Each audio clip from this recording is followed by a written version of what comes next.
Hello, in front of me I've got Xiaomi Redmi 5 Plus. Today I'll show you how to add payment method to Google Pay. Firstly, open Google Pay app and go to Payment. Tap on Plus Payment Method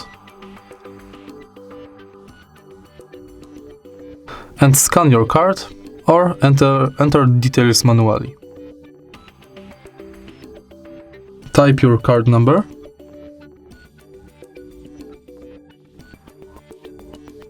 enter validation date and 3 numbers from the back of the card.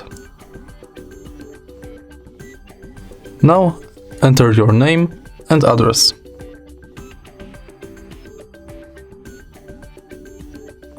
And write your telephone number.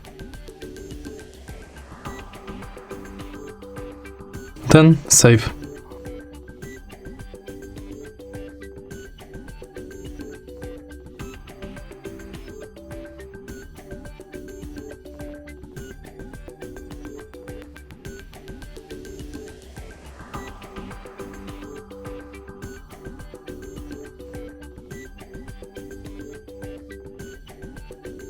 If you find this tutorial helpful, please leave like, comment and subscribe.